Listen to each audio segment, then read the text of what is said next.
Hey everybody, JK here from Animator Island. Welcome to today's live stream. We're going to be doing some gesture drawing today because it's something that we can always practice and is always good for us. And it's been a while since I have done it in earnest, so I figured why not do it live because the more the merrier. So today we'll talk a little bit about gesture drawing just very briefly, but then we'll just jump right in. Got the iPad fired up and some images ready to go. If you would like to join in, uh, always free to do so. You can just grab a sketchbook or something and just kind of go for it. You can also obviously do this digitally. I'm going to be working digitally. I kind of prefer to do gesture drawing on paper, but the iPad and Procreate and it's just become such part of my routine that I now also enjoy doing it digitally. So I'm going to be working digitally, but you're welcome to work in any way that you see fit. I will note real quickly that if you get yourself some newsprint, this is a really good uh, medium to use. This is a great way to do gesture drawing because newsprint tends to be cheaper just to purchase. And also, the grit on the paper is such that you can get some really nice line quality and things like that. So, I highly recommend newsprint if you're looking for something to do gesture drawings on. Typically, gestures will be very fast and they'll be very loose and rough, and they're not going to be brilliant works of art usually. Sometimes they are, but one of the nice things about working on newsprint is you don't feel like you're wasting anything, right? Sometimes, at least for me, and I know this happens to other artists too, you have a sketchbook and you're like, oh, this precious, precious sketchbook. I don't want to put anything in it that's not great. I want everything, every page to be filled with greatness. Well, generally speaking, gesture drawings are not going to be great, and you're going to go through a lot of paper. So don't limit yourself by putting up that barrier. If you find that you're not like if you get tense when you work in a sketchbook, try some newsprint because you just blow through those things and it's super great. All right. Let's see. Demi's here, says yay, and check it out is here and says hi. Hey, folks, good to have you. Glad you could swing by. All right, so let's talk for a second about gesture drawings, and then we'll dive into doing some. There is an Animator Island article. It's from 2012, which makes it very old, but it's still good. And I'm going to link to it in the chat. Hopefully that works. And I'll also post a link in the description below on the recording of this video. But you could check that out. That will give you more of an in-depth idea of gesture drawing than what I'm going to talk about today.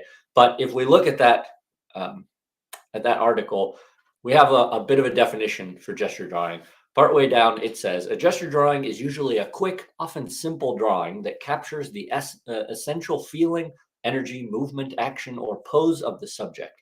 It contains a minimum amount of information, line, tone, and markings to achieve the maximum results of the essence of the subject. It can be realistic, but it is not always. It does not try to capture anything photorealistically, but instead alters reality down to its purest form to tell the story of the scene being drawn. My goodness, is that long-winded. I don't know who wrote that. Oh, it was me. Well, 2012 me needed to learn a little more brevity. But it's a pretty good definition all the same. That is the essence of what a gesture drawing is. It's something fast, it's something loose, it's usually rough. We're trying to capture a story, we're trying to capture a pose. We're not necessarily doing an in-depth anatomy study or anything like that. Usually you set a timer when you do gestures. I'm not going to do that today. In fact, most of what we're going to do today is on the borderline between gesture drawing and a study. And a study is usually a little bit longer. You're going a little more in depth. You're putting down more lines. You care a little bit more. So today we're going to be doing some gesture studies instead of just flat out rough gesture drawings. But the hope is that we can get some poses into our bloodstream, and then we can just take those in the future, and we'll have a visual library in our own head that we can use for our artwork. So should be good stuff. And let me share the iPad screen real quick. And then well, we have one more thing to talk about, but then we will jump right into it. Okay, so here are the images that we're going to be doing today, or I'm going to be doing today. I have some other ones if these go so well that I decide to keep going, but probably this is what we'll limit ourselves to. One thing that I do want to talk to you about regarding gesture drawing and drawing in general, figure drawing, things like that. There are sort of three resources that you have to do things like gesture drawings. So the first one is real life. If you can manage to get yourself into a live drawing session, a lot of colleges will have ones that sometimes they're just open. A lot of organizations that revolve around art may have open drawing sessions. You might have to pay for them, but if you can draw from life, or if you can get somebody who you know and trust to pose for you, doesn't have to be nude, just to do some poses. That's nice. But if you can get a real model, that's even better.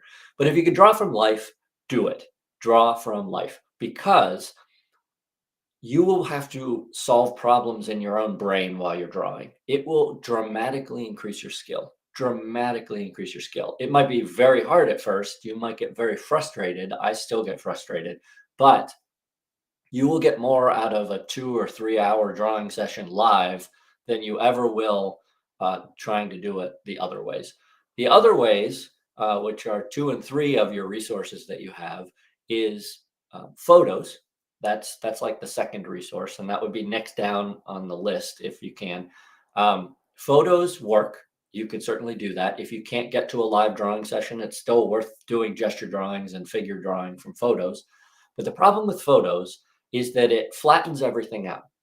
And because it flattens everything out, you lose a certain element of movement because it's a static image, and you're not having to make those on the fly decisions as you will if you try a live gesture session. So photographs are good, but they're not as good as live. And then the third thing is artwork. You can do gestures from art. Now, if you look at the screen here, you'll see that we have a few art pieces scattered throughout. There's some photographs of real people, but then there's also some artwork. Now, here's what I want to make perfectly clear. When you do gestures from art, or when you do studies from art, or whatever it is, you have to understand that a lot of the hard work has already been done for you. The artist who did those original artwork, drawings, they already solved a lot of the puzzle in a sense. They already did a lot of the problem solving. And so you're going to miss out on something if you are just copying already existing art. So that's why I would put it down at the third position on the tiers. You have real life drawing sessions, then you have photographs, and then you have drawing from art. Doesn't mean don't do any drawing from art, because doing studies from art can be very useful. But keep in mind that you're not going to be the one doing the problem solvings in your own brain. So it will change things. It will be very different. The reason that I have chosen to do some from pieces of art is to, at the same time, try and analyze what that person was doing when they made those specific choices. I hope that's understandable. If it's not, if it doesn't quite click, don't worry about it. As you get experience, it will make more sense.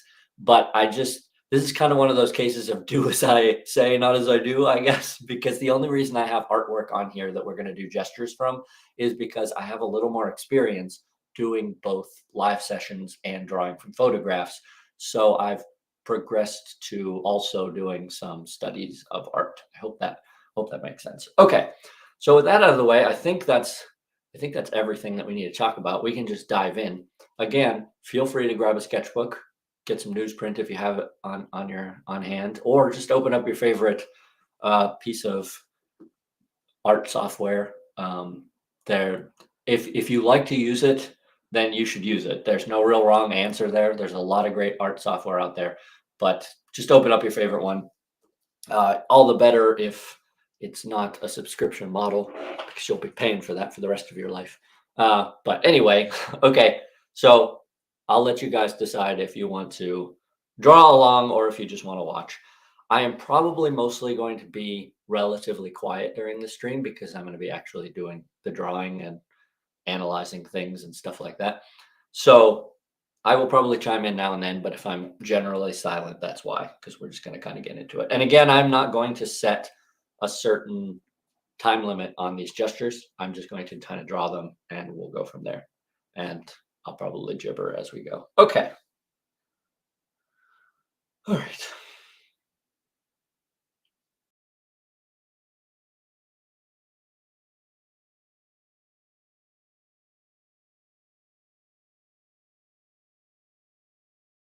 We'll say as I'm doing this part, because this part is slightly easier for me, I am using a modified version of the Youssef method, which we talked about in one of the live streams. But it's by Samantha Youssef. Really great artist, really great teacher. If you watch the video on Animator Island of great artists, great teachers, she's in there. Really, really good stuff. I definitely recommend that method. Totally worth checking out. But again, this is kind of a modified version of it. Sorry, Sam. I'm doing what works for me because I'm starting to learn what works for me. So this isn't exactly her method, but it's close. It's got elements of her method, and then some modifications just for my own sake and what works for me. Because a lot of gesture drawing, especially, well, art in general, right? It's what works for you. And that sounds kind of hippy dippy at times, but it's true. I mean, you have to do stuff that works for you. You want to do stuff that's good work. It's going to produce good quality stuff. You want to do the quote unquote right thing. Like, don't just do whatever. That's not going to help you improve. But if you need to tweak some things that other people teach you in order to make it your own, that's totally cool too. Oops. All right. So this is a perfectly quote unquote acceptable gesture drawing, right? We have here everything that I would need essentially to recreate a drawing based on this pose. That we could stop there. I'm going to go a little further. I'm going to put some dimensional form on things, but if you wanted to, you could stop here and you're going to know everything you need to know, right? So up top you have the angle and the tilt of the face. So from these two little lines, like you've probably seen this where people do cross a cross on a face. That's just so that you know which direction it's facing. Because if you don't have both of those lines, you're not exactly sure what the angle and tilt is. So we have that. That will we can just kind of put the face and the head on there. We have the torso here in the middle. Now, typically, I would or we should put like the center line and that sort of thing on the torso so that we know the angles of the torso. We have the pelvis, and again, if we want to do this probably the right way, we would make it into the full box so that we know the angle and tilt of it. But generally speaking, this is all you need to kind of get an idea of where things are and what you need to do if you want to take it further. I'm going to take it further because I'm going to use this hopefully, or I'm going to use some of these poses for reference in the future, which we talk about in another live stream. You can create your own references by essentially doing drawings from usually photographs or life. And then later you can go back to them and be like, oh, I'd like to use that pose. So then you just pull it, you have it in the corner of the screen, and then you can work from that reference. If you watch the video on drawing Pokemon fan art that was a couple weeks ago, you'll see that detailed a little bit more if you're interested. I'll include the link to that video in the description of the recording of this one in case anybody's interested in seeing it. But as you can see here, I'm just kind of fleshing it out a little bit. I'm putting in additional details so that I can, in the future, just kind of quickly get what I need from this gesture. And then I don't have to make quite as many decisions at that point as I am here. Forgive me if some of what I say while I'm drawing is nonsense because I'm concentrating so heavily on the drawing.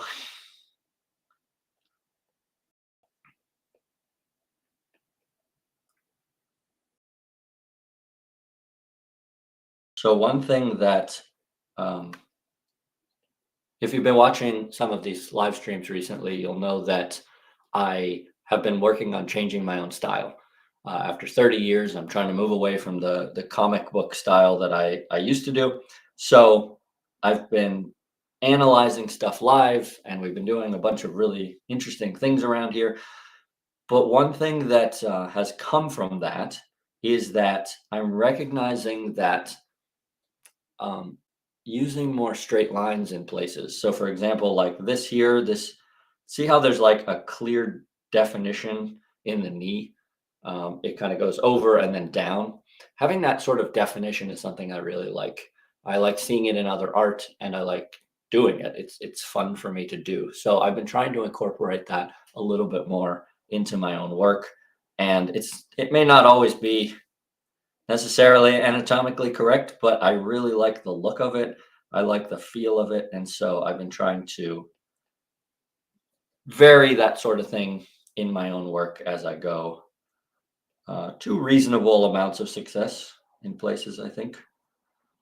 All right. So, one thing that we'll see here is things are kind of getting kind of muddy right in this middle area because there's a lot going on. Now, if, oh, there's a good comment that I'll put up. Alex says it feels like carving out of clay almost, this idea of, sculpting lines. And I totally agree. That's a mindset shift that really helped me to think of it as carving with line. To me, really helps. If it doesn't help you, don't do it. But clearly, as Alex said, it helps him too, and or them too. And I think that it's really useful. I think it's a really useful thing to like the mental process for that sort of thing. So anyway, this area in the middle is getting very messy. If I was just doing a traditional gesture drawing, I would ignore that. I would just be like, yep, it's messy. We're moving on. Let's just keep going. But because I'm going to hopefully eventually use this sort of images that we're doing here as reference, I do want to clean it up a little bit. So I'm going to break some rules of gesture drawing and I'm going to pull in some erasers, and we're just gonna clean up this area a little bit so that in the future I know what was happening and what was on top of what and that sort of thing. Normally, again, you're not gonna erase on a gesture drawing because you don't need to. It's supposed to be rough. It's supposed to be loose. That's where a lot of the life of it comes from. But because I need to know for future where things are and what comes in front of what, I definitely want to make sure I have that. So I might even put in some shading just to indicate what's on top and what's underneath. Normally, again, on a gesture, I would not do this, but we're cheating a little bit, or not cheating, we're just doing things a little differently than we would otherwise. Okay, cool. So I think this is probably where I would generally stop with this one because it's going to give me everything I need to know about the pose, although this foot needs to be clearly in front. So let me fix that real quick. If we look at the image, right, itself, you can see that it's not exactly the same. I've changed some things. I've made some alterations. The biggest one I think is this leg. You can, and this is here's another great tip. This is a really good thing that you can do. Rahul says hi in the chat. Hey, after you're done, go back. Well, one of the best things you can do is set it aside for a while. We're doing this live, so I'm not going to set it aside for a while. But if you go back and you step back for a second and you say, all right, what did I get technically correct in this and what did I miss or where did I miss something? And if we look again at straight lines, we can kind of get an idea of angles. So if we look at the angle of this leg that's kind of shooting up here, and then we look at the angle of this leg, what you'll see is that this angle and this angle are different. So I can use that information, just basing these two things on a comparison, to go back and fix what I did, either with something like the lasso tool and moving stuff around this way, or I can literally go back and, which I will do because why not? I can literally go back and draw over top because again, this is a gesture drawing. We're not worried about it being pretty. We're worried about being as good as we can make it. So this is probably closer to what this original pose is than what I had before. Because now we have our angle that's better. And so if we look at the other leg, if we look at this other leg, it's also kind of dipped down a bit. So that's something else that I could go back in and could be like, oh, okay, well, we need to, fix that as well. Let me take away the arrows. So this would probably come up a little bit more, and then the knee's going to be here. And this part is probably pretty close, but it's going to be higher up. So we're looking at more something like this. And so this sort of back and forth and paying attention to what's where can really benefit you in the long run, because after a while you'll start to intrinsically and instinctively look at these angles and as you're making the marks on the page or screen in this case, you'll start to see, oh, this is at that angle. I need to draw the line like this, or this is more flat, and things like that. And the same goes for proportion. If I just pause for a second to talk about proportion, we had a lecture and a live stream just on proportion. That's another good one if you're interested in this topic. But I always struggled with proportion. One of the biggest issues that I always had, especially as an animator, because you need to nail proportion in animation so things aren't moving all over. I had a lot of trouble figuring out proportion. So what really helped me was a technique called blocking. We'll probably have a whole video or an article on blocking. I don't think I've done one before. I'm not sure if Ferdinand has. But blocking is essentially looking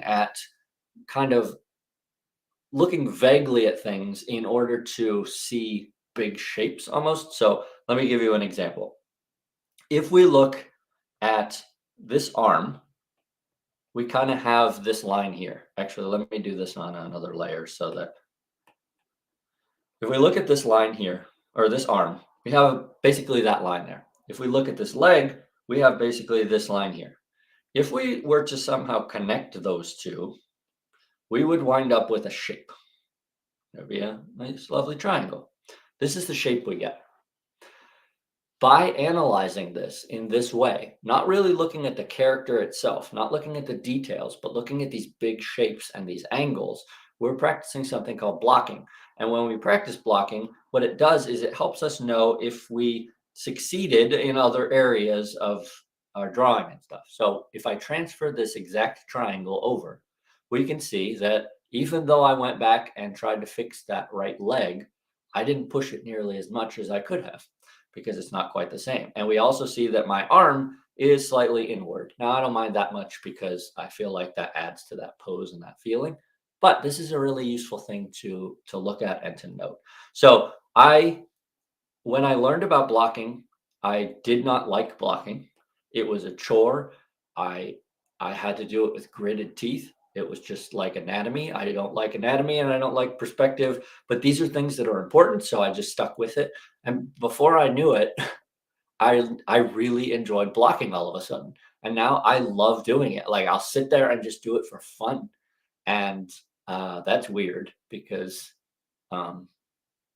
well, I guess it's not weird, but it was weird to me because it was this thing that I hated before, and now it's just like, oh yeah, let's go practice some blocking. We got some comments. Let me check the chat real quick. A doggy, I think. Apologies if I pronounced the name wrong. Says, I've been in this channel many times, but it's normally Ferdinand. That is true. Ferdinand is your normal, regularly scheduled host. My name is JK, in case anybody is like this fellow or person and does not know me. I originally started Animator Island with Ferdinand many, many, many, many years ago. Over a decade now. I don't remember how long it's been, like 12 years or something crazy.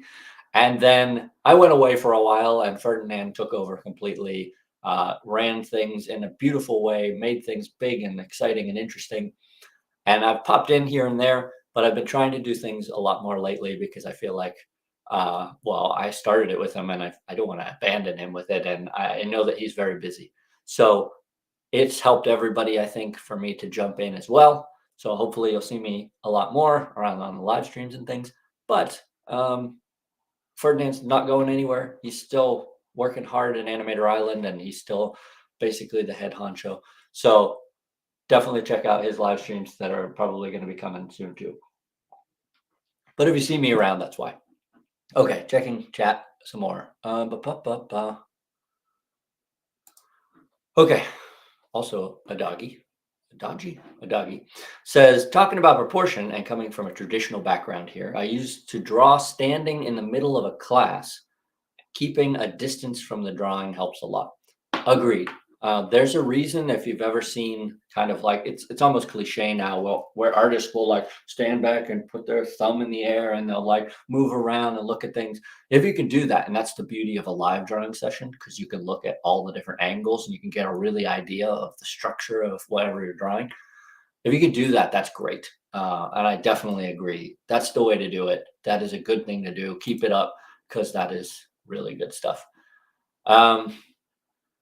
And I think there's just some other general chats and things. Yeah, so good shape. Okay, we'll continue on. So this is where I'm going to leave this particular drawing. Is it perfect? No, it's not perfect, but it's going to do what I want it to do, which is remind me when I come back to, come back to this later, what I was thinking and what I was seeing and that sort of thing. I am going to put this line in just so that we know that there was a tilt to the pelvis, because I think that that's useful to know information wise. Okay, let's move down to this one. Again, we're looking at some art. Again, a lot of the decisions and the puzzle solving has already been done for us in this one. So, it just kind of depends what you're shooting for. You generally want to draw from life rather than just straight up art. Obviously, this character's proportions are already determined, right? So we have generally speaking, we have these proportions.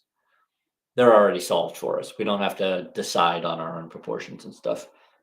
We could also change it, technically. If I wanted to change it, I could take the same pose and put it in different proportions. But for the sake of a study, we're going to go ahead and just generally keep the proportions that are here. Already I can see that I have made this far too close. Well, let me scoot it down. Another nice thing about working digitally, I can just scooch stuff down. It's cheating, but that's okay. It's just for practice. I don't mind. All right, so kind of got that. I didn't do my center line / line of action, but that's okay. I'm gonna put in this and this.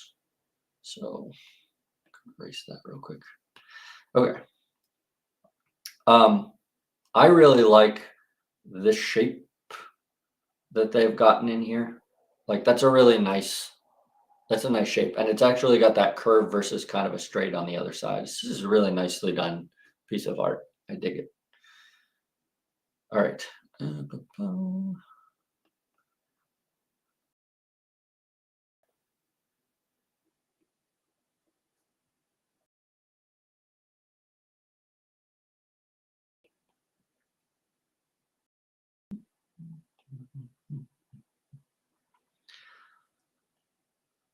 Okay.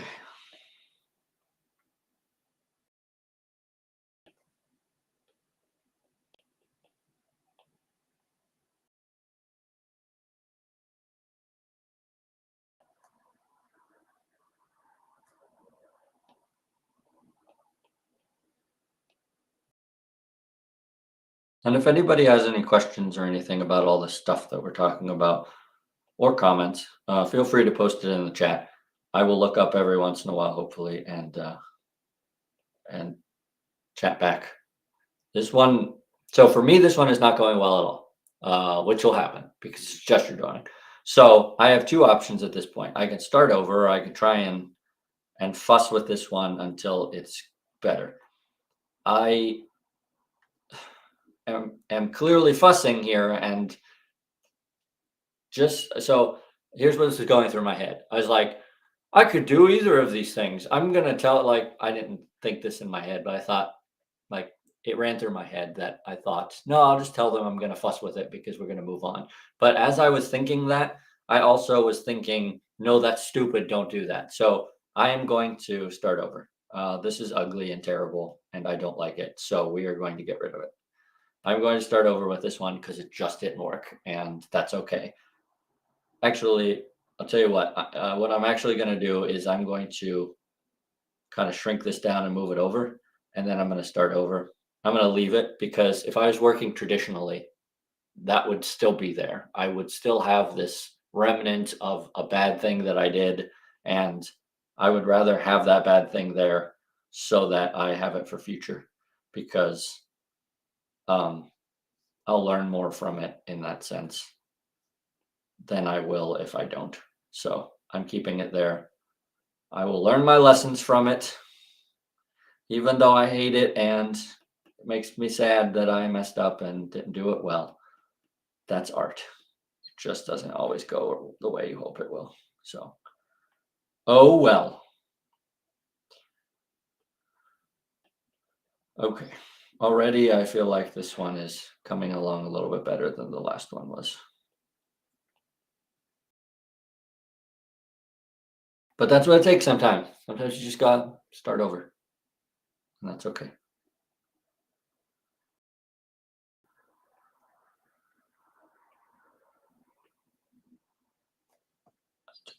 And we're gonna not put the hand on until after we put on the.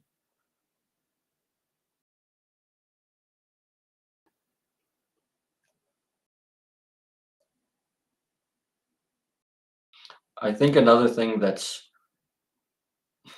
getting in my way a little bit is this is the shirt. The shirt is changing the shape, and so I have to, in my head, take the shirt away so that I can get at the form underneath. And right now, it's just like my brain is fighting me because it wants to draw that shirt, the lines of the shirt, instead of drawing the actual character and pose underneath.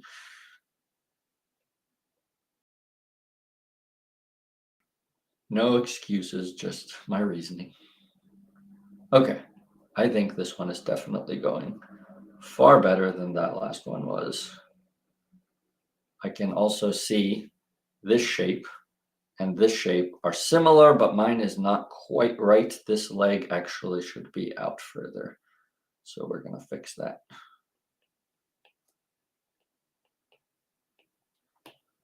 And again, we'll cheat a little bit and erase. That leg should be out further. Never be afraid to go back and correct things. It's better to correct them than to end up with a crappy drawing. It is. All right. That's another thing that I think is useful to know, and maybe everybody knows this now, but in case you don't, when you look at finished artwork by artists online and stuff, they have redone 1,000 things to get to that point. Almost all of them. Some people work very cleanly, but most of them will redo and redo and redo to the point where it won't even necessarily look like what it started as. So it's really useful to keep that in mind. Never be afraid or never hesitate to go back and redo something that's not working, take it away, start again, whatever it takes, because your goal is going to be something great. It's not going to be getting it perfect on the first try. Okay, so now this is tricky because it's a profile view. So technically the cross line, the vertical cross line is going to be on the side of the face. So instead of putting that line there, I'm going to kind of try and get the tilt of the head, and then I'll indicate via nose that that's the direction that the face is looking, or I might even put in an eye, just as a dot sort of thing as an eye, so that we know that that's where the head was facing, kind of thing. So, okay, cool. I like this first one way more than I like the second one, but that's what's going to happen when you're doing gesture drawings. There are going to be some that you really like. Sometimes the one that you like will be the first one, which is sometimes frustrating because you're like, why didn't I improve during that session? But you just keep going and eventually get there. But if we look at this one compared to this one, I think we can see that this one is a superior gesture drawing than this first one, which means I'm glad that I started over, because if I hadn't, then I'd have been mad at myself later. I'm not going to worry about the faces and stuff like that. So cool. All right, let me check the chat and then we'll move on to this one because I see things flying by. Hopefully you guys are having fun chatting to yourselves, but let me see if I missed any questions and I can chat about anything.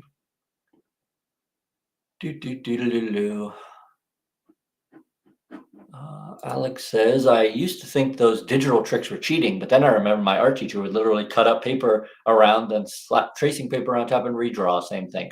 Yeah, this is same for me, Alex. I used to get so hung up on cheating, and I can't blanketly say that there aren't things that you can do to cheat, because I think some tools take control so far out of your hands that they're basically you're letting the tool do the work for you. But barring that, I don't think it's cheating to use the tools we have, as long as your thinking is behind it. Like, as long as you're not just handing the work over to, I don't want to say AI, but basically technology to just do the work for you, which we're getting closer and closer to having happen. As long as you're thinking about it, use the tools you have. Use the eraser. There's a reason that there's an eraser. You don't have to get it right the first time. You move stuff around, especially when you're practicing. Not even just when you're practicing, but in general, just use the tools you have. It's not cheating.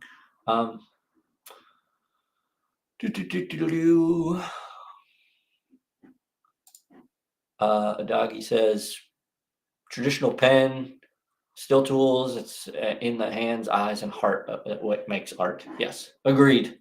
That's why human art will always, in a sense, be superior to anything that is not human making art. Demi says, art is so amazing. Agreed. It's a fascinating thing. Okay, so here's a good question. Demi also says, I often delete my drawings. Is that bad? Is that bad? No, not necessarily. I don't know that I would call it good, but I wouldn't necessarily call it bad. Let me explain what I mean. If you have a record of your old art, then that's a good thing, because you'll be able to look back one day and you'll be able to see where you came from. The reason I didn't delete that bad one, I mean, I tried to delete it and then I was like, no, I shouldn't do that. The reason I put it back there was so that I remembered in the future, if I ever come back to this file, which who knows if I will, that it took me 2 tries, and that's okay. The other day, here's a small story before we jump back into drawing. The other day, I was feeling really down. Like, I was just in a bad state of mind about art. I was just like, I'm never going to get anywhere. I can't do these images that I want to do. Like, it's not working. It's just having a hard time. And I was just glum. And so I was laying face down on my bed, because that's generally where I go, if not the floor. Laying face down helps for me to collect my thoughts and pray and meditate and things like that.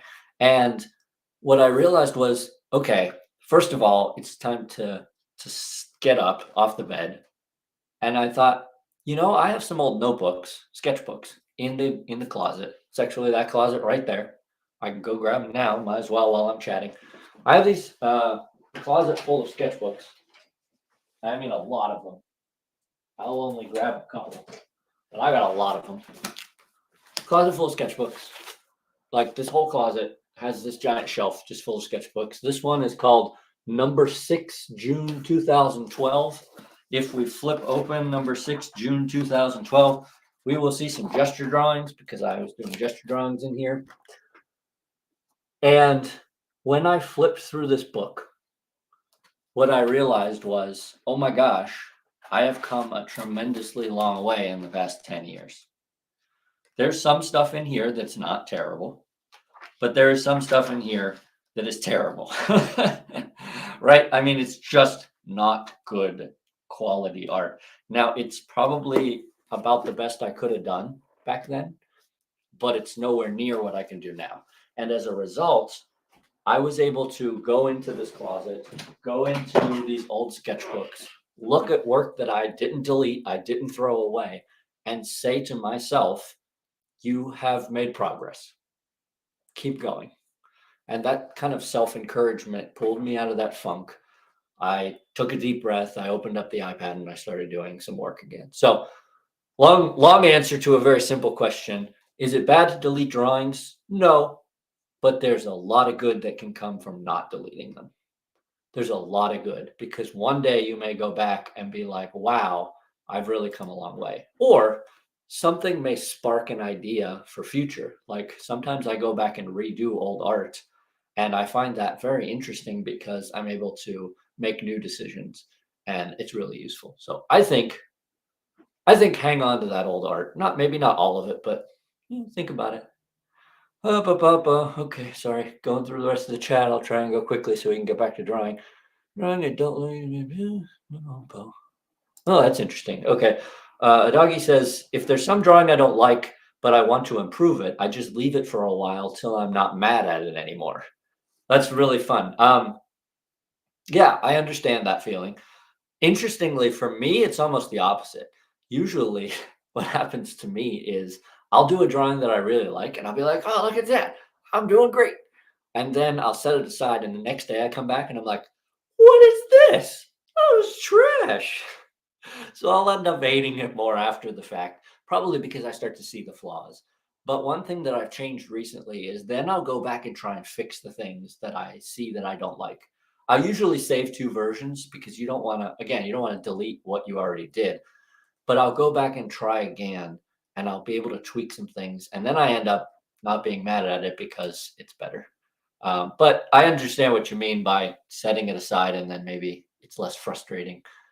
Oh, okay. So, Alien Slug King, which is a pretty great name, says, "What is gesture drawing? I'm learning 3D animation and gesture drawing never comes up. Totally understand." I will once again quickly post a link to an Animator Island article on gesture drawing. So if you check the chat right now, you should see that there is a link, and it will explain a little more about what gesture drawing is. Otherwise, I did explain it a little more at the very beginning of this video, which will be is being recorded. So if you check it out after the stream is over at Animator Island TV, you'll be able to see exactly what I mean by gesture drawing and be in good shape. Okay. We got a lot of other things. So, oh, some people already answered you. My bad.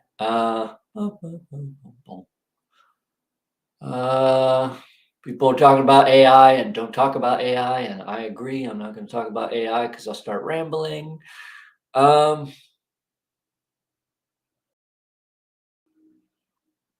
Okay. Cool beans.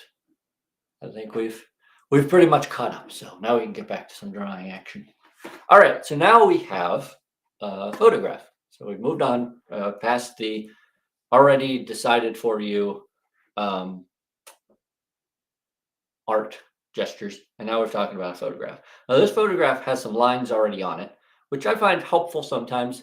I sometimes they get in the way, right? Like it's probably better to do some gestures without somebody who's already solved some problems for you, but it's fine.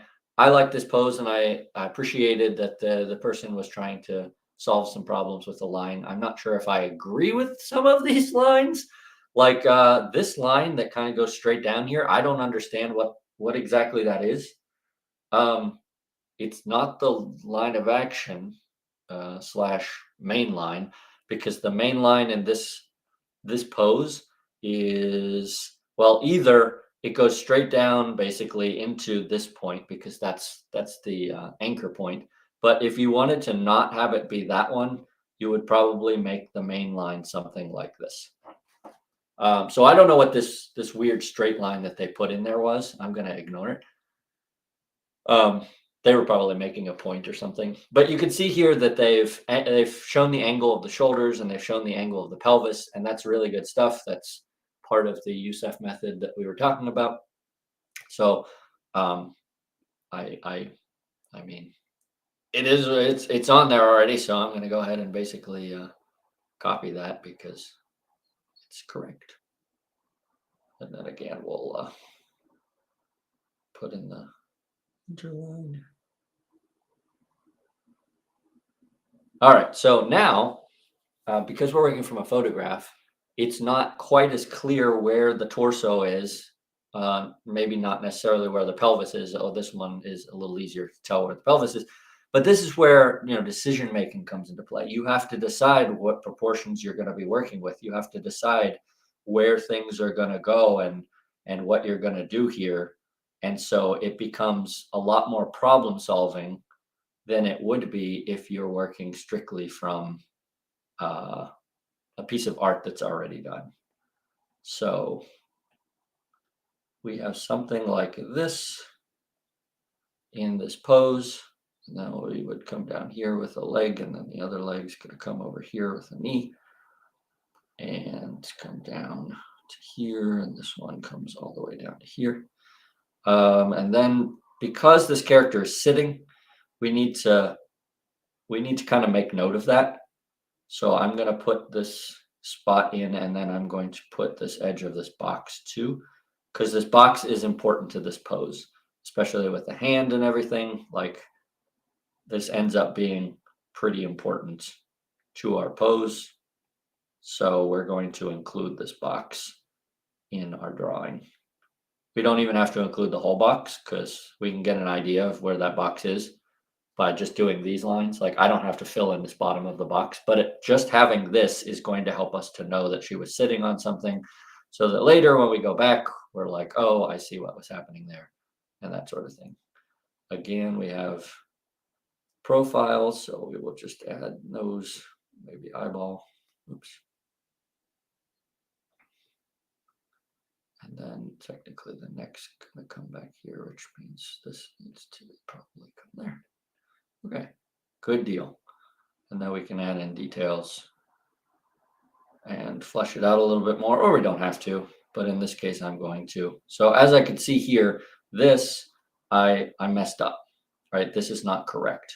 Like, there's a bunch of stuff. So once again, and this is probably me talking while I'm drawing, once again, I've run into this problem area, and I have made mistakes, and I'm frustrated and unhappy with myself, but that's okay, because it's just a drawing. I'm going to try again, because you might be able to get it right this next time. All right. This is tricky because all of her weight really is right here and here. I mean, this is where our weight is. This is a trickier pose because she's not, this part is almost defying gravity. It's not grounded in a sense. So I'm going to shut up for a second and I'm going to concentrate. Forgive me for shutting up for a second.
That's some of the problem areas that I was having, so I think that helps. Remember I was talking about blocking earlier, or if you missed it, see this little shape in here? It's just little kind of triangle shape. This is a really nice visual cue that we can use while we're working on the other stuff.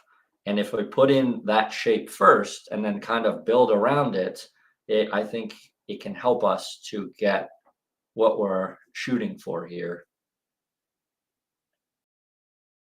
and I'm pushing things more than they really are, but I think that's all right because we're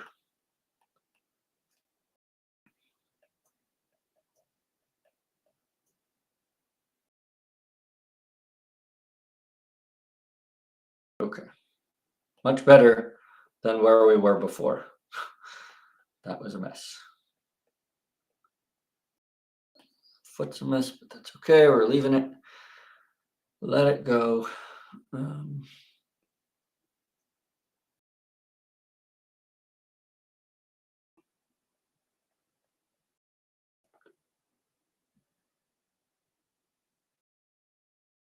Obviously, the circle doesn't work here. That might be the other thing that's throwing me off.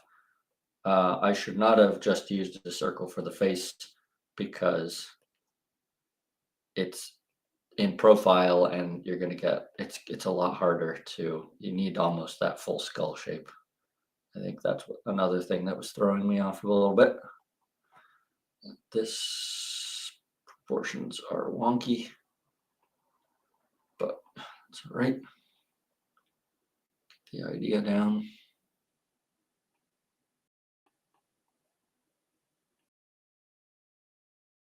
Okay, so is it perfect? No, but it I think is far superior to that first one I did. We still got issues, like serious issues with this, which I'm gonna have to fix. So here's what I'm gonna do for this one. I'm going to drop the opacity down and I'm gonna fix this one on top of where I've started because there's aspects of this that are okay. Uh, oops, yeah, whatever, it's fine. Pushing things. There are aspects of this that are okay, but there are other aspects which are not. And so we need to fix the aspects which are not. So we are going to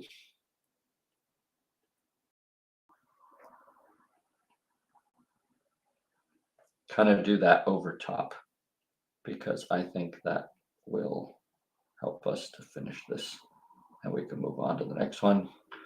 It may be that I just need to move on and stop fussing with this because sometimes it's just not going to work and you need to just kind of come back to it later. As noted in the chat, sometimes you just got to come back to it later. But I think that that's better again than what it was. It's an interesting thing, and I'll mention this as I'm finishing this one up. Um,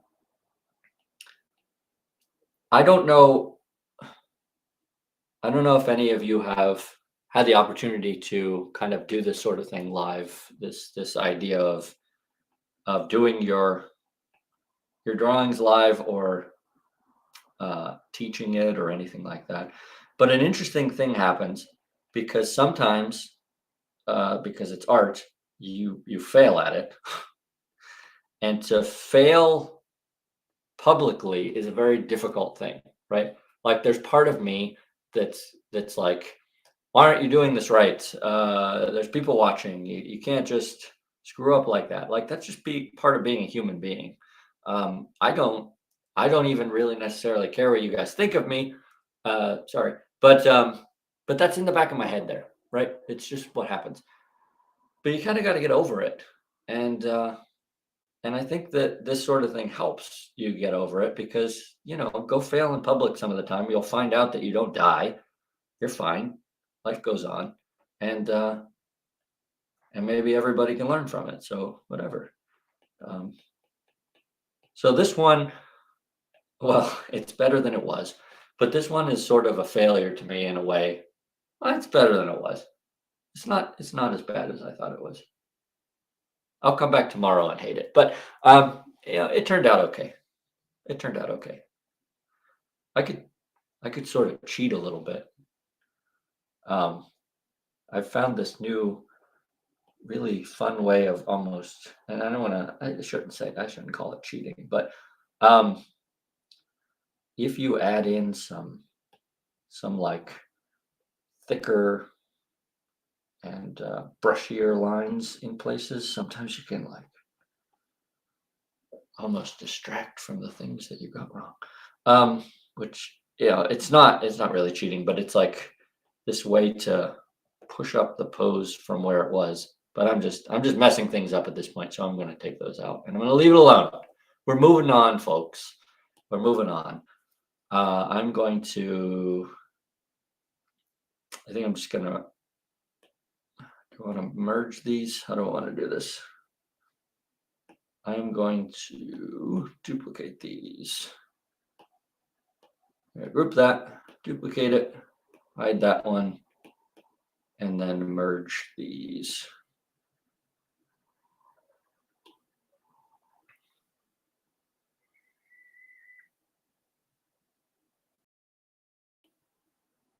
All right, so what I have just done here, if you followed that, I made a new group with my originals so that I didn't lose anything, so that I have that record for future. But then I deleted some stuff and I kind of put it all on one layer for later. And that way I kind of have these, I have the original still, but also I, I to leave that alone. But also I have everything back on one layer and I can continue along. So, okay. First photograph that doesn't have lines or anything solved for us. So we can jump into this one.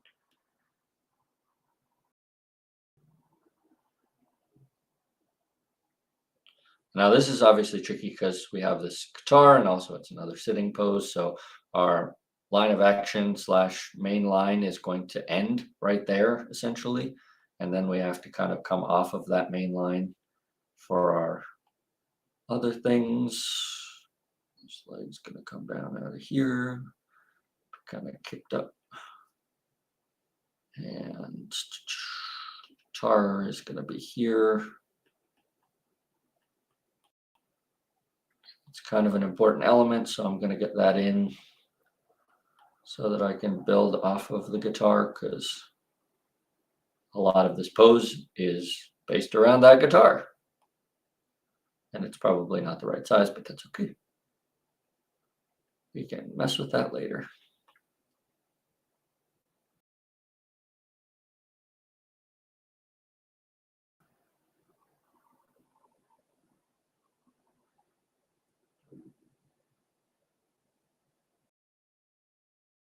What chord is she playing? A C chord? No, yeah, maybe. No, maybe not. I think it's a C chord. Not sure. Anybody know what chord she's playing? Pretty sure it's a C chord. It might be a modified C. I don't know. Anyway, an interesting expression. She just looks like a bit of a deer in the headlights. Just kind of like, yeah, here I am posing. Okay. All right. So as you can see here, I did not put in my normal torso and pelvis and stuff. I kind of skipped over that a little bit and I just went with some other things. So it's not that I had rules that I just broke, but I did specifically work in a different way this time than I did those other times because I was well, the torso and the pelvis were kind of hidden by the guitar. So it wasn't the thing that I wanted to focus on in this particular instance. It ended up being uh, about something else, namely the guitar. So I just kind of ignored my normal process for the sake of this particular drawing. All right.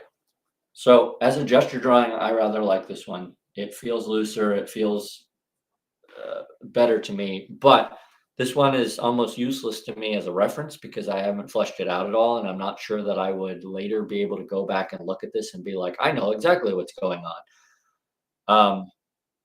So if I wanted to kind of make it capable of doing that, I would need to go in and add a lot more detail and stuff.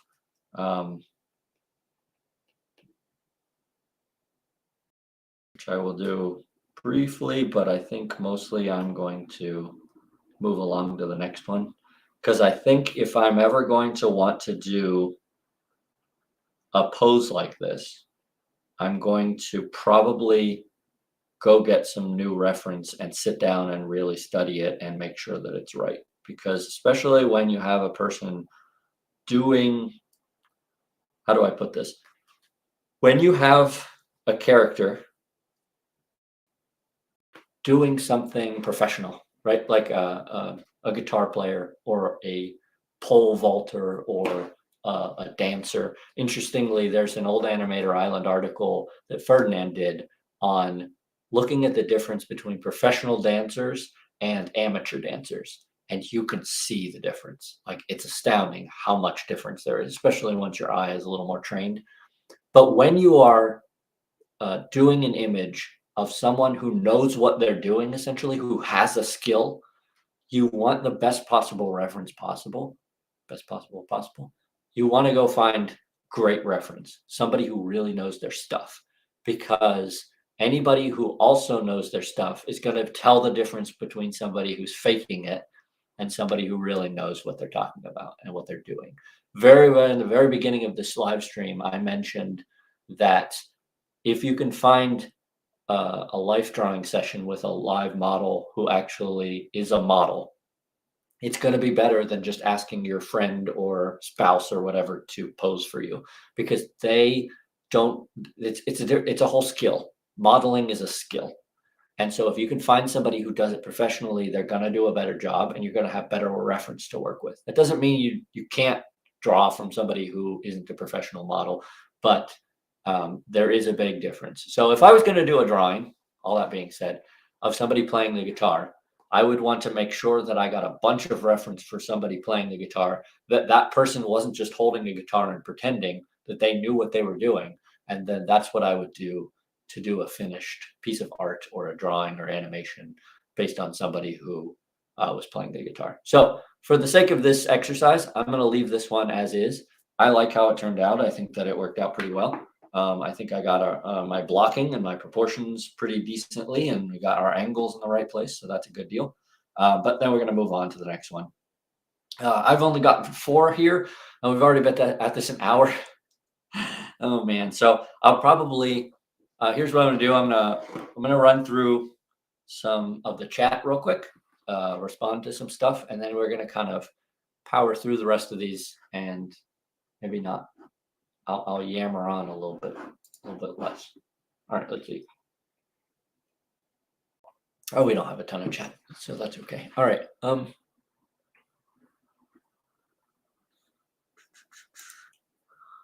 The doggy says, just one idea, even when it might seem silly. Never feel silly. It's better to share ideas. Have you ever heard of Magma, which is a web-based canvas where people can draw at the same time sharing the canvas? I have not heard of that. That's a very cool thing. Technology can be amazing. I assume you mean that like you literally can draw on the same canvas at the same time, which is very neat. We'll have to look into that because that would be a cool thing to check out. It might get hectic because you're like, no, don't put that line there. I'm going to put it here. I know Ferdinand, through his group mentoring, does a lot of draw overs and stuff. And that's a really great thing if you ever get a chance, either with him or just any sort of mentor. Mentorship is really important in art. So if you can find somebody who is better than you and who can draw over your work, whether it's something like this Magma or in person, that can really elevate your skills, because you'll see your own mistakes a little bit better when a professional artist is correcting them. It's a beautiful thing if you can manage that. And this is slightly as an aside, but it's related. I haven't formulated an opinion on art school yet. I went to art school twice actually, and I got a lot of things out of it, especially the second time when I wanted to be there. But sometimes I think maybe art school is not worth doing or paying for. I don't know. But I will say this. One thing that you will get out of art school is that sort of mentorship where a professional is sitting with you and showing you on your own work how it could be better. Now we can now do that outside of art school, which is great because we have technology, we have the internet. So if you can find a mentor even in that form, they don't have to be live and in person, though there's a good benefit to that. If you can find a mentor like that, it's just so valuable. It's so valuable. Okay, let me check the chat again. Sam said, new to this, and wow, you drew that gesture with a guitar at such speed. That's practice for you. I think that honestly, I was pretty slow because normally well, not normally, but sometimes I'll shoot for 30-second gesture drawings, and that goes over in a just flash. Like it's so fast. We could probably do a couple of those if we wanted to. But uh, thank you. I'm glad that you thought that was quick. It was pretty quick, but again, that's just a practice thing. The more you practice, the faster you're going to get. So that's one of the reasons you practice. Then Sam also says, exercise. I thought this is your warm up. I can use this as a warm up, but right now I'm literally just doing this as exercise for me to practice my blocking, to practice my gesture, to practice my visualization, to practice my line work, all these things. And then also I'm hopeful to take these poses later and use them for future reference for myself. So that can be very useful. But I may then continue on since I'll be all warmed up and I'll do some real art. Oh, here's a good one. Molly says, are there any tips to improve anatomy? Even practicing does not help me. All right. Well, first of all, my iPad's going crazy. First of all, practice is helping you. I promise. I promise practice is helping you. I know from firsthand experience, sometimes it does not feel like practicing is helping. We kind of went over that a little bit before. If you look back even 10 years ago, if you have work from 10 years ago, you might see the huge amount of progress you've made. It can also feel like you're not going fast enough. Like you can't even seem to feel like you're progressing. It's like it's not helping because it feels so slow. But for some of us, that's just how it works. Some of us have to spend so much longer than other people for whatever reason. And that's okay. If this is what you're supposed to do in this life, then you got to do it, even if it takes twice as long as somebody else could do it. So I promise that practicing will help. But I do understand what you mean, and let's set that aside for a second and talk about tips for improving anatomy. First, I would say focus on one thing. This is really helpful for me. If none of this helps you, throw it all away. But this helps me. Focus on one thing. Go in and study just the trapezius muscle, right? Just study trapezius. That's it. Ignore everything else for now. Get it into your blood. Figure it out. Don't try and do the whole body at once when you're studying anatomy. Break it down. Just work on, the forearm. Just work on the wrist even. See what the angles are in a bunch of different poses and studies. See how things connect. Feel it in you and just do some studies that are very focused. If you do that, at the very least, you'll get better at one thing, right? So the time will come when you'll be like, oh, I could totally draw a trapezius muscle. I can't draw a hamstring to save my life, but I can draw a trapezius because I spent like 4 days just drawing trapezius muscles. And what will happen is over time, you will improve. You will get better, but you'll be able to do it in a laser focused way. And you can't just do that. Like you can't just put pieces together and expect it to work. You'll eventually have to figure out how things connect and how they work together as one whole. But if you're struggling with anatomy specifically, break it down. Don't try and, as they say, eat the whole elephant in one bite. You can't. You can't eat the whole elephant at once. It's just not going to work. So take a step back, look at little individual things, kind of looking at the screen here. See this foot? This foot is an amazing foot. Like it's just, this is a professional dancer, you can tell for sure. But this foot is fascinating to me. And if you just focus on this when it comes to anatomy, you'll start to get it. And it'll start to be, it'll start to make sense. And then you'll see that you're improving and it'll really help. So that would probably be my number one tip, focus. Number two, is unfortunately, kind of related to the second thing you said there. You do have to keep practicing. I know it doesn't seem to help sometimes, but it is. It's getting in there. It might be slow, but it's getting in there. So just keep at it, and you'll get there. Whatever you do, don't neglect it entirely. Don't give up, right? One of the reasons I'm in the position I'm in right now, related to changing my art style and things like that, is I gave up 1,000 times during my life. I was just like, I don't like anatomy, so I'm gonna just put it off. I don't need it. I just want to do newspaper comics. So what do I need anatomy for? And technically that's true, but now that I don't want to do newspaper comics anymore, I'm like, crap, I should have been doing anatomy this whole time. Uh, it's worth knowing. It's a pain sometimes for some of us, but you'll get there. Keep at it. Um, and if you need some encouragement, always leave a comment here at Animator Island. I'm happy to send some encouragement. I know Ferdinand will too. Keep going. You can do this. I believe in you. What else we got? Hmm. Um, Alien Slug King says, I think it depends on the school and mentorship. The first animation mentor I had was terrible. I learned nothing. The second time I switched to another mentor and started learning a lot. Agreed. Agreed. I did that one video on good teachers and good artists. They are different things. You can have a great artist who does not know how to teach. They don't know what they're doing because they're different skill sets. So if you get a mentor and it doesn't work, don't think that that means that mentorship is terrible. Make sure that you keep in mind that not everybody's a right fit for everybody else, right? The same goes for a lot of things like doctors, uh, therapists, stuff like that. Uh, just this last week or two, I was encountering this. I have a doctor who I love, my primary care doctor.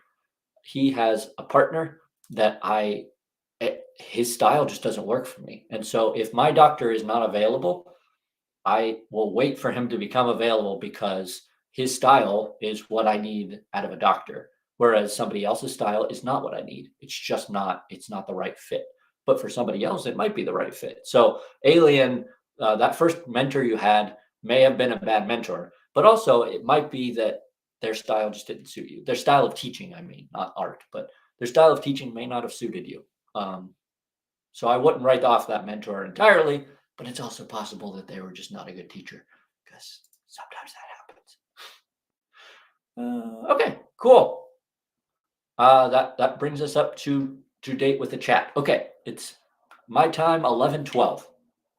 So what we are going to do is I'm going to run through a bunch of these, and I'm probably going to be quiet for most of it, but I'll end up gibbering, I'm sure. Come along with me and we'll do some speed gestures essentially, and then we'll go and see how that goes and go from there. This one is interesting because it's heavy clothes and the hands are hidden, and so what we have here is a challenge just because um, a lot of this is blocked. I'm going to put the skateboard in just because I feel like it is an essential part of this pose. It's part of her character.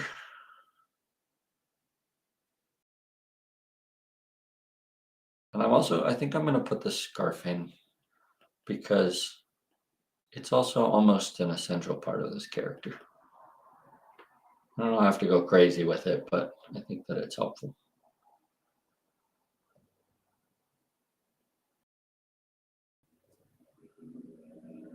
All right.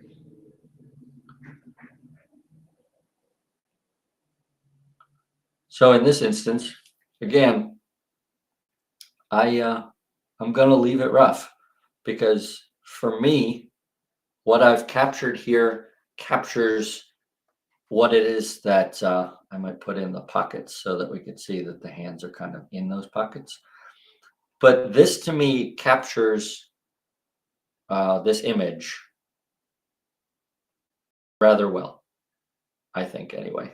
So I'm going to kind of leave it as it is, even though it's not finished, even though, I've like, for example, this one I took a lot farther. This one works for me. This feels right for me. This does for me what I need it to and what I want it to. So I'm leaving it that rough. And that's more of a traditional gesture anyway. Okay, next. This one's gonna be tricky. All right. So let's start with the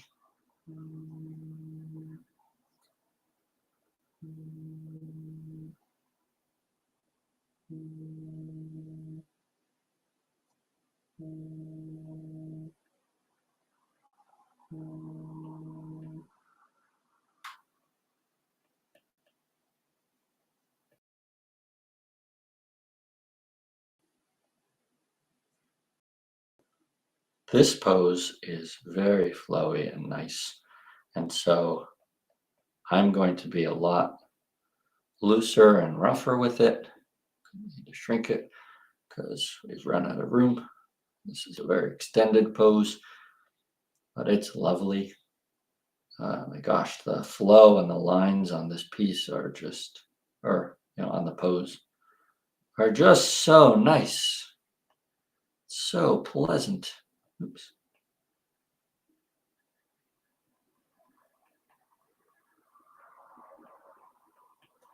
Ruining it there. Don't want that. Let's take that away. If we have to cheat it a little bit, I'd rather keep the flow of this pose going.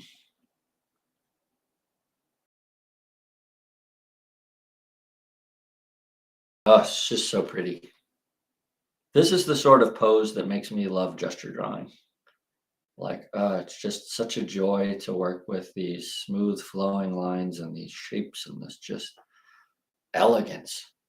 So nice. So nice.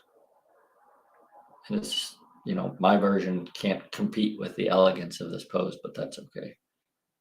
It's fun to do.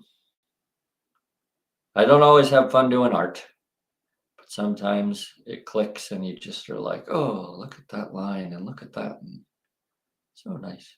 Okay. So again, we're going to keep this one rough. We're going to leave it loose. If I sit back and analyze it too much, I'm gonna kill it. I'm gonna lose something that it's got. So we're gonna leave it as is and not kill it. I do not want to kill it. Now, one thing that I will do here, I think, is I'm gonna go in on a new layer and I'm gonna add in some of the outfit because that adds just such a nice quality to it. And I'm not going to be exact with it. I'm just going to kind of want to get some of that flow in.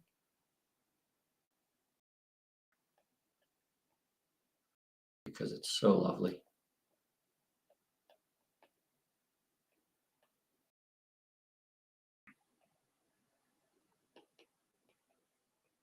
It's almost like a flower. Petals. Really nice. So again, if I was going to go back in and really do a study on like the cloth and stuff, I would put in a lot more detail. I would put in a lot more of what I would call the correct shapes. I'm not trying to copy 1-1 here.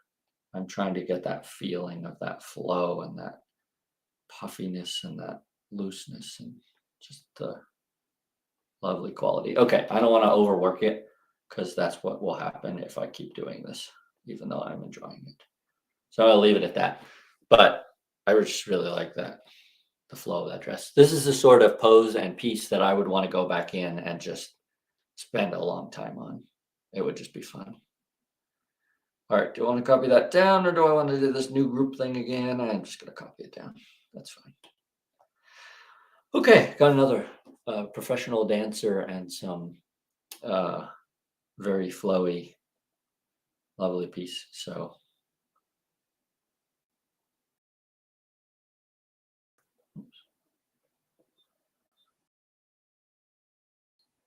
and because of the shapes and things here, I'm going to probably approach this a little differently. There's too much in the way of doing this necessarily. I don't want to use the word correctly, but there's too much in the way here for me to construct it the way that I normally would. So instead, I'm gonna just focus on shape here and feel and stuff. So I'm going to put in like these lines, and I'm going to basically fudge almost all of this, uh, just so that I can get some things down and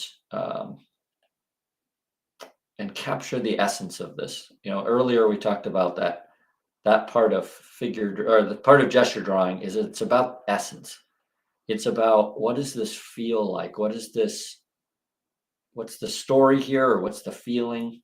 And so that's kind of what I'm trying to capture here in this one. I'm not super worried about making it perfect. I want to capture that feel. I want to capture that essence. So that's what I'm going to shoot for with this one. I'm more looking at shape on this than I am on anatomy and trying to make it uh, sound in a sense, like, because this is about feel, and this pose to me is about elegance, and it's not necessarily in the same. And so there's another thing I would say: you have to be careful when you throw caution to the wind like this and just start um, basically ignoring anatomy and stuff, because if you only do work like this, that's very fun and very flowy and very nice. But if you only do work like this, you're gonna basically draw yourself into a corner. You're not going to be able to know why you're doing what you're doing. You're just it. I wish I knew exactly how to explain it.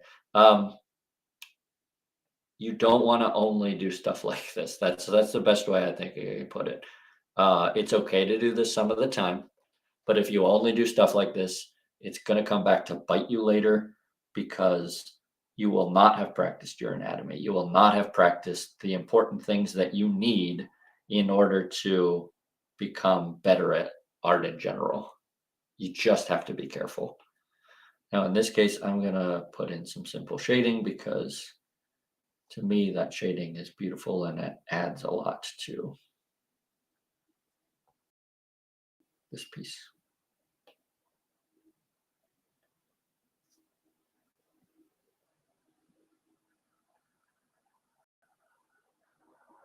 Okay, good deal. Here's an interesting thing to look at. See right here, we have this kind of V shape on her sleeve. This shows a change of planes, which is really nice. And if you can incorporate that in your work, it's really great. So instead of this, because there's two ways that you could basically draw the sleeve. You can draw it like this, which is closer to what it actually is, or you could draw it just as a circle. Now, neither is necessarily right or wrong based on what you want to do, but by having that more V shape that has the defined planes, you're adding a dimensional quality to your work that you won't get if you just do a simple circle. So even on mine here, it's much more of a circle than I would like it to be. So I'm going to go back in with the eraser and I'm going to define it as, no, this is a plane change. There's a difference here. And then it kind of scoops down there and stuff like that. So for a gesture, it doesn't matter as much because we're working roughly and everything. But if I was going to go back in and finish this piece and do it nicely, I would probably want that. Okay. And then lastly, this happens to me all the time, and maybe it does to you too. The head is just wrong because I started with it and it didn't do what I wanted it to do. So then I'll go back. It's the beauty of digital. I will go back and fix the head after the fact. And I think that works. Oops. And I'm going to add in the hair, even though we're getting too detailed here. Okay, so with this gesture, you can see I didn't approach it the same way as I did these other ones. And I think that as a result, we get this nice feel to it. But I think one of the only reasons I was able to do it with these flowy lines and get such a good result is because I have done it the other way over and over and over again. It's that old saying, when you know the rules, you can start to break the rules. But if you just start out by breaking the rules, it's not going to work. I mean, you might get lucky some of the time, but it really pays to know the rules. Uh, and I feel like I've taken my place in this sort of circle of life, circle of art, because so many times this is what my teachers told me, and so many times I ignored them. So here I am being a teacher now and saying you really got to know the rules before you can break them. It really pays. Whether or not people listen, I don't know. I sure didn't, and I'm paying for it now, but maybe some people listen. Um, Quickly on the chat, we have a doggy say, one question, do you have a Discord channel as a like 11 Second Club or some others? I didn't even know 11 Second Club had a Discord channel. I guess that's why their forum is basically dead now. I didn't know that that was a thing. We do not currently have an Animator Island Discord channel. A couple people have asked, however, so I am chatting with Ferdinand about it, and we'll keep you posted. It's a little bit tricky because that's another element that we'll have to kind of watch over and take care of. Us both being busy professional artists and animators, that gets tricky, but I will keep you posted. I know that there is a bit of a demand for it, so that may be something that comes in the future. Uh, a news time says, any tip for beginners? A lot of tips. Hopefully, you picked some up through this. Go back and watch the other live streams.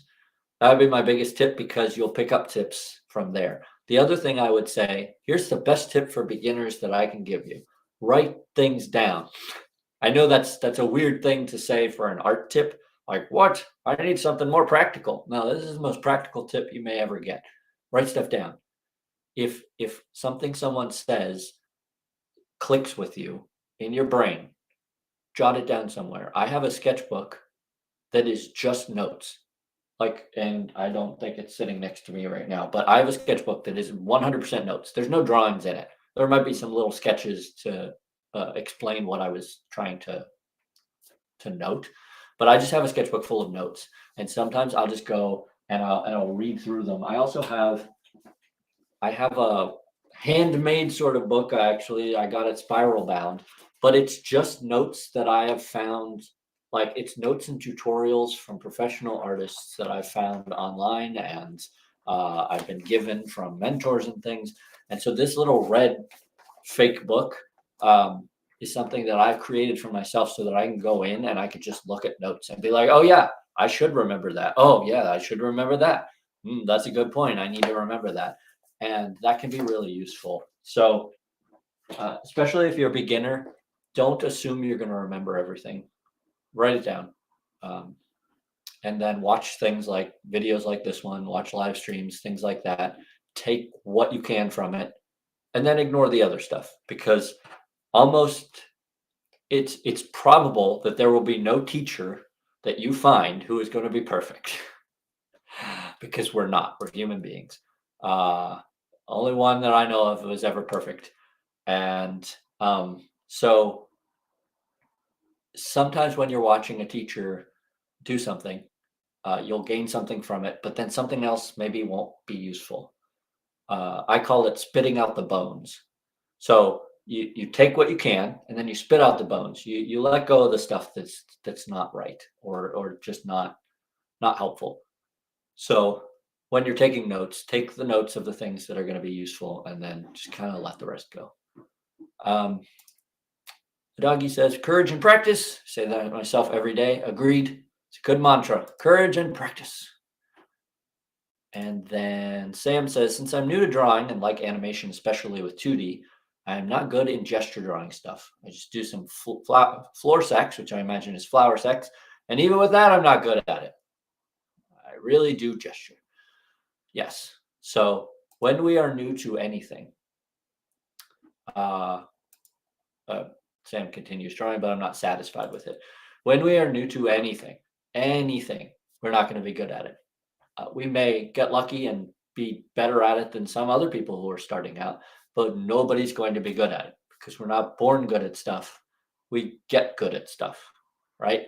That's how humanity works. That's how human life works. You improve because you work at it. So you pick up the guitar, it's going to sound terrible. Then you practice, going to sound slightly less terrible. But it's not instantly going to make you a rock star. You want to get to that level, you got to keep practicing, right? And that's the worst, hardest, miserable advice that all artists are going to hear over and over again. You have to keep at it. You just have to.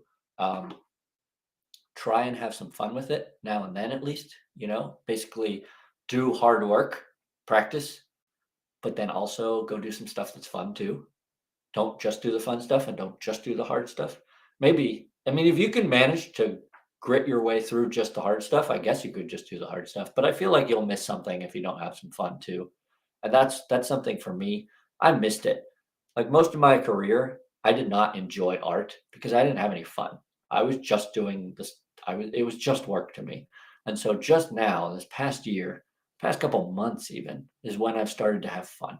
Like this drawing that I just did, this one on the screen, that's fun. I enjoyed that. Is it perfect? No. Is it, do I want to exclusively do that? No. But you got to have some fun too. So if you're not satisfied with your drawings, I hate to break it to you, but nobody is. 40 years in, I'm not satisfied with my drawings. Sometimes you have one or two that you really like. So it's probably going to happen. But keep at it. Have some fun. Take a breath. Relax your shoulders. Be like, this is okay. Everything's going to be okay. Because it will. It'll be okay. All right. We have 5 more, I think, right? We have 5 more to do. I'm going to shut up and I'm going to just do these 5. And then we're going to wrap up. And if you have any other questions, put them in there. And at the end, I'll get them. But otherwise, we're gonna finish up. Okay, let's finish. This is a painting. So this is already kind of solved for us in a sense. Because the chair is really important to this piece, I think I may end up starting with a base chair just so that I can ground everything to this chair. I think we will do that because the chair is essential. And even if we don't have a very good chair or a complete chair, we can have a bit of a chair. And I'm also going to raise down that chair more. There we go. This is just a foundation for me to build my drawing on top of. Not going to be perfect, not going to be even great, but that's okay because we're just building. All right, so with this chair, we can start to ground things and put stuff in where it needs to be. This one I'm doing much more flowy and rough, which is what will happen for me when I eventually relax a little more. I will start to loosen up. I'll start to get my lines in that are much more, just much more relaxed. I won't be so tense. I won't be so tight with everything, and then I can build and build and build on whatever it is. So if we have that, torso is going to be somewhere in this neighborhood. Pelvis is totally hidden by this giant dress, so we're gonna have to fake it and figure out where that might be, but it's probably gonna be in that neighborhood. Face, just kind of like, oh, I don't know. What is even happening?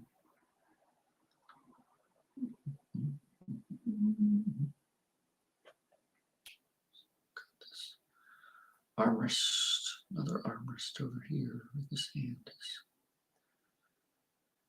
Arm would be up here to the torso. This is a very awkward position. This arm is very awkward. It functions, it works for this pose and everything, but it's a rough one. This comes down, we've got a foot here somewhere. Also down here to our foot. All right.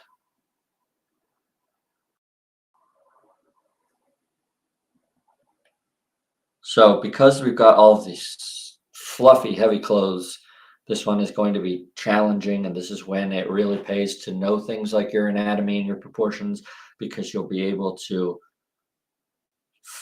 make stuff up essentially that you wouldn't be able to do if you didn't have a good handle on stuff, and even now it's not great, but it's semi in where it needs to be. So we're going to kind of let it ride and let it be.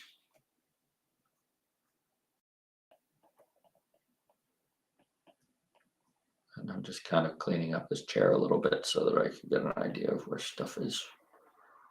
It's not a chair study, but we're making it a chair study all of a sudden.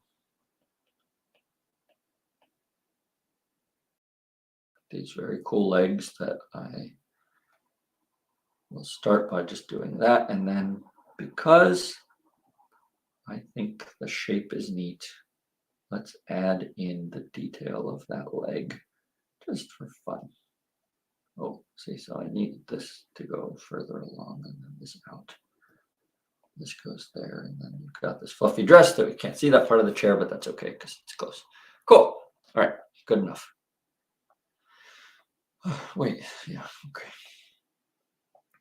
So again, trickier pose because if you look at the silhouette of this pose, it's kind of a mess.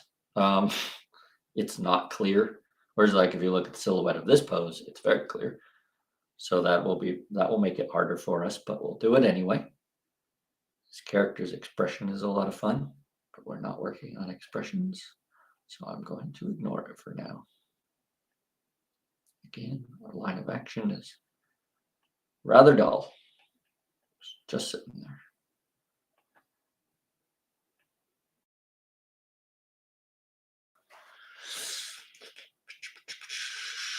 I think this goes here.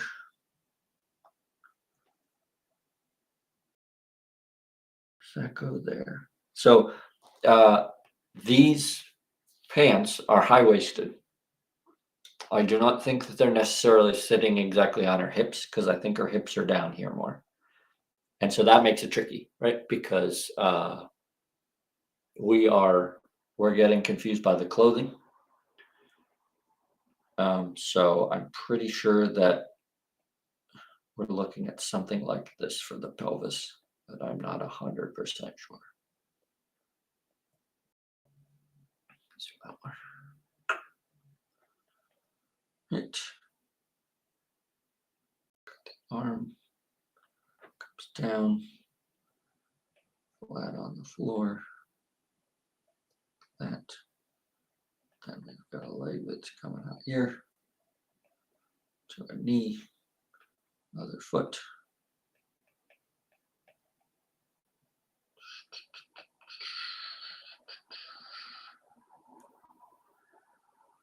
Okay.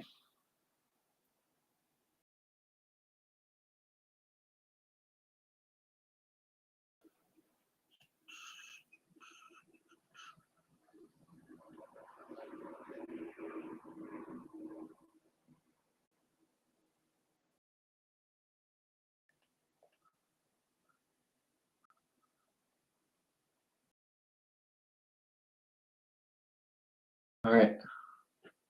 This one is a mess. I made a mess of things.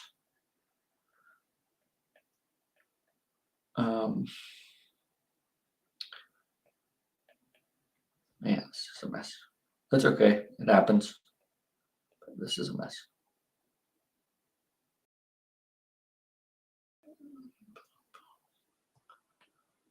Why is it a mess? Well, for starters, I think my proportions may be off. If we fix the head, it may help, but I don't think it's going to save this piece.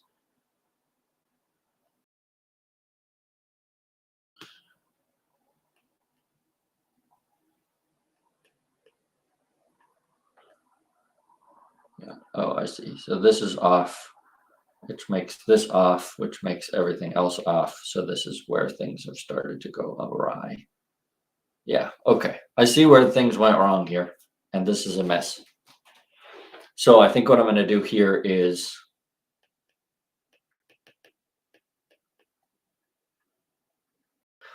I'm going to write redo, and then I put myself a little heart so that I didn't feel so bad. Whatever it takes, right? I'm going to come back to this one. later. And I'm going to sit down with it and I'm going to really pull it to pieces and try and get something great. And I will try and remember to post it during a future live stream if you're interested in seeing what happens with that one. But I can tell that I'm not kind of in that right. I'm not in the right place for that one right now. I have to set it aside. I can just tell. Sometimes when you get experience, you could just sort of tell this isn't working. I need to move on. So we're leaving that for now. Okay, a couple more.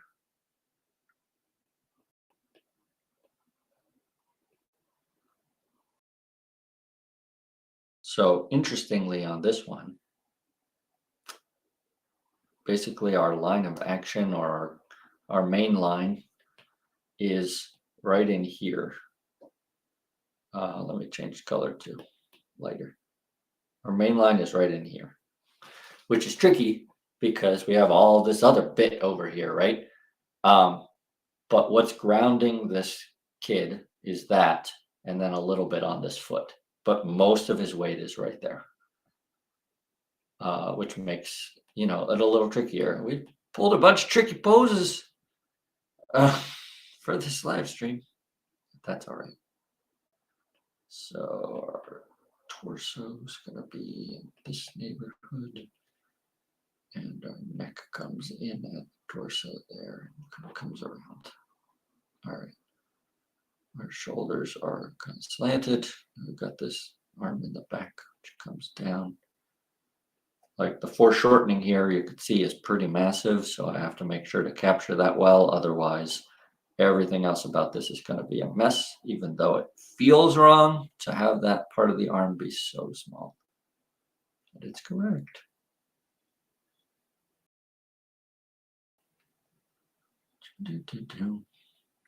Arm up into there. This arm's coming down over the knee, which is here, and our pelvis is going to be this way, I believe, which makes this gluteus maximus over here down this line straights, and then this foot is all the weight on that foot. That's wrong, but we're going to leave it for now because I'll go back and fix it. Nope. All right, so here's another area where blocking comes into play. See this shape? The shape should be right here-ish, which means that this foot needs moved because our blocking is wrong.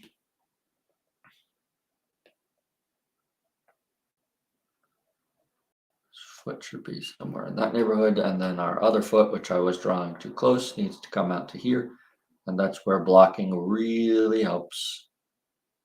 Super helpful, because then we can fix stuff, and we could see this blocking in here.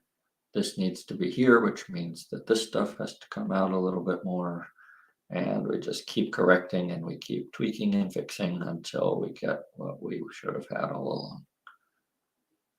And on that leg, it comes to here. All right, good deal. We've gotten somewhere with this one. This one went much better than that last one, which is nice. That's why I don't quit, because occasionally things will work out better. I'm putting a bit of a straight here. It's not necessarily there, but for some reason, I'm feeling like that needs to be for this particular pose. And that would be up here, and there's his head needs to be changed. Drag it down a little bit, needs to come in more along those lines, and then we can erase bits.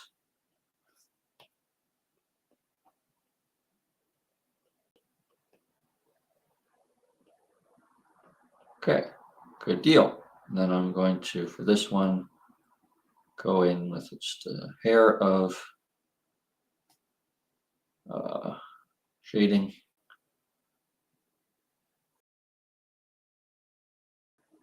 Just to make it pop a little bit more, sort of. Okay.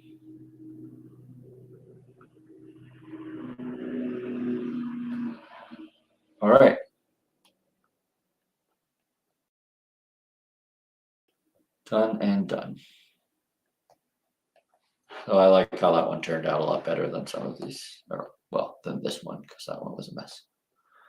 Checking the chat real quick. Oh, a bunch of people have to go. Sorry if I missed those. If you already left, I understand it's late in some places. So thanks for stopping by. I appreciate it. Azure says, I think that even though the pants are high-waisted, the hip is still close to the waist because of the angle she's bent. Yes, on that last one, that is a good insight.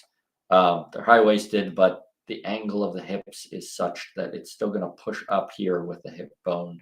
So again, I'm going to go back and really dig into that one because I think it'll be interesting. Okay, we got 2 more to go, and then we'll wrap up. And both of them are already art, so they should go a little smoother because the decisions are already made for us, as we mentioned earlier. This one has a fun neck, and I really like this piece. This one was one of the sort of earlier ones that I saved when I got the iPad. I enjoy this piece for some reason. There's something about it that just is pleasant to me.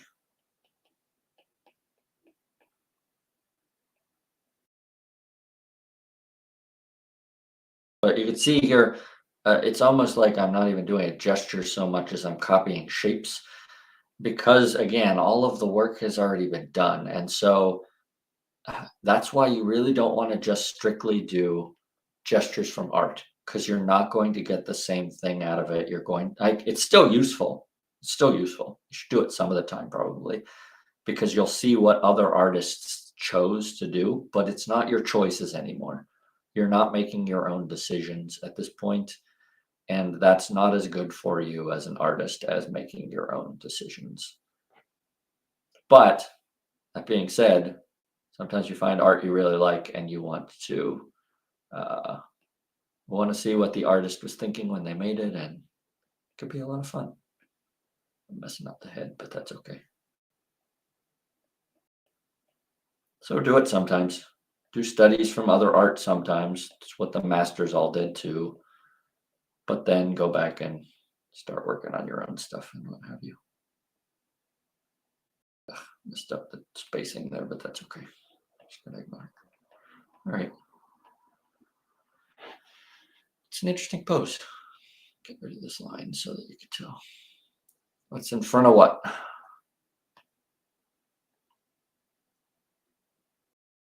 It's got some nice shading and shapes and feel to it. I like this one. The art, not my version of it. My version of it isn't great, but that's okay. Rambling. Okay, last one, and we're wrapping up. And the iPad's getting fussy. Sometimes when I've been working on the iPad a while, whether it's sweat from my hands or whatever, it stops responding to my gestures in the same way. That means it's almost time to quit for now. Good to take breaks. All right, so this one we've got. I really like the eyes on this one, so I'm going to put them into gesture. I think it gives it a lot of life and character. So I dig it.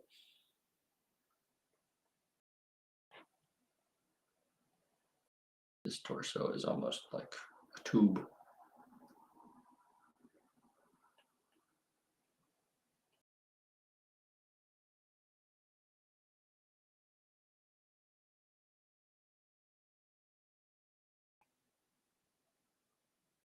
It's a really nice foot too. Like I really like how they did the foot. This artist has some nice pieces. I'm sorry, I don't actually know what artist it is, but they have some really fun pieces. I have a bunch of them saved because I really like the whimsy that's in a lot of them. And they do a nice job with their posing and their just appeal. In my opinion, this artist gets a lot of appeal in their work. And appeal is one of those tricky bits of business that it's hard to define. But you know it when you see it. close here, the shoulder. No, we got our hand. So like the point on that elbow. That's a nice visual choice that they made.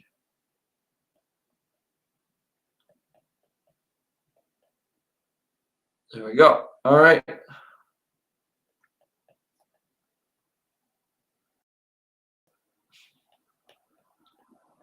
It's a fun pose. It's unique and it's interesting. It's visually interesting, this pose, which I appreciate because uh, as a previously newspaper style comic artist, I didn't do a lot of fun or interesting poses because it was all about the comic strip and the story or the joke or whatever. So you just did almost, or I did, not everybody does this, but I did almost like the minimal amount in order to get the joke across or whatever. So I'm just now entering the joy and the creativity of really unique poses, really pushing poses. It's fun. All right. As I can see, his head once again has become too small. This is something I'm going to have to continue to work on.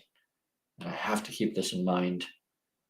My proportions always seem to do that at the end. They just like get bigger or something. Anyway, all right, cool beans. Oh, there we go. Somebody new. This artist's name is Kate Fox. So there you go. I have a bunch of stuff by Kate Fox apparently on in my gallery because it's just so much of interesting stuff about it. Look at this fish down here, for example. That's a fun expression on this weird little fish. Not even part of the main image. This is actually cropped from a larger image, so you can find the bigger full one elsewhere. Good job, Kate. These are really, really nice. Okay, I think we're good on that one, and that kind of wraps us up for today. We can go over and look at everything that we did. Normally, this would not take me 2 hours. There were a lot of good interruptions, and I talked my way through most of them. I don't usually sit here and talk.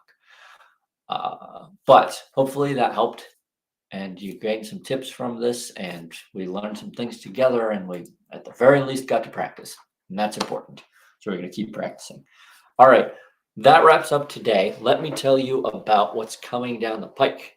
Normally, I try to do a live stream called Quest for Style, which is where I am currently learning trying to learn how to change my own style after 30 years of one way of doing things. I'm going to try and do them a completely different way. So if you're interested in that series, you can find it at Animator Island TV on YouTube. But if you're interested in joining for one of those live streams, they usually happen Mondays at 10 a.m. Eastern time. However, that will not occur this coming Monday because I will be spending some time with family, visiting my goddaughter who just moved to a new place, and we're going to try and support them as they get settled in. That'll be a great time, I'm sure. But that means I will not be available Monday morning as usual. Instead, I'm going to try and get a new video up that will not be live, but it will hopefully be useful. It is on the 2 ways to build an audience or to gain an audience with your art. So if that interests you, if you're looking to find out more about audience building, check out that video. It will hopefully go up live, or it will go up this coming Monday around the 10 a.m. Eastern mark, when normally we would have a live stream.